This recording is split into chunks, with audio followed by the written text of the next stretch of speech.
എൻ്റെ പേര് ആദിത്യലാൽ. ഞാൻ എറണാകുളം ഡിസ്ട്രിക്ട് അങ്കമാലി ഭാഗത്താണ് വരുന്നത്. ഞാൻ +2 കഴിഞ്ഞപ്പോൾ ഏത് കോഴ്സ് എടുക്കണമെന്ന് എനിക്ക് കറക്റ്റായിട്ട് അറിഞ്ഞൂടായിരുന്നു. ഗാലക്സിയിൽ നിന്ന് കോൾ വന്ന ശേഷമാണ് ഇതൊക്കെ എനിക്ക് മനസ്സിലായത്. ഇവിടെ നിന്ന് കോളേജ് കാണാനൊക്കെ പോയി 3-4-5 കോളേജൊക്കെ കാട്ടി. അതിലെനിക്ക് ഇഷ്ടപ്പെട്ട ഒരു കോളേജ് ഞാൻ തിരഞ്ഞെടുത്തു. എനിക്കിപ്പോൾ ആ കോളേജിൽ നല്ലൊരു കോഴ്സ് തന്നെ എടുക്കാൻ പറ്റി. ഇവിടെ വന്ന് എനിക്ക് നല്ലൊരു കൗൺസിലിംഗ് കിട്ടി. നല്ലൊരു കോഴ്സ് എനിക്ക് തിരഞ്ഞെടുക്കാൻ പറ്റി. അവർ കുറേ കോഴ്സിനെ കുറിച്ച് പറഞ്ഞു തന്നു. എനിക്കറിയാത്ത കുറേ കോഴ്സിനെ കുറിച്ച് ഞാൻ പരിചയപ്പെട്ടു.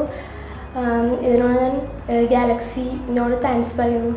ഞങ്ങൾ ഗാലക്സിയിൽ നിന്ന് ഫോൺ വിളിച്ചിട്ടാണ് വന്നത്. വന്നു കഴിഞ്ഞപ്പോൾ ഇവിടെ വന്നപ്പോൾ ഞങ്ങൾക്ക് നല്ലൊരു കൗൺസിലിംഗ് ആണ് കിട്ടിയത്. നല്ലൊരു കോഴ്സ് തിരഞ്ഞു തന്ന ഗാലക്സിയിലെ എല്ലാ മാഡങ്ങൾക്കും നന്ദി. നമ്മളിപ്പോൾ മന്ത്ലിയിൽ നമുക്ക് ആളെ കണ്ടുമുട്ടുന്നതിനും ഇവിടുന്ന് അവളെ സപ്പോർട്ടും ഉള്ളതിൻ്റെ നമുക്ക് ടെൻഷൻ കുറേ കുറഞ്ഞു.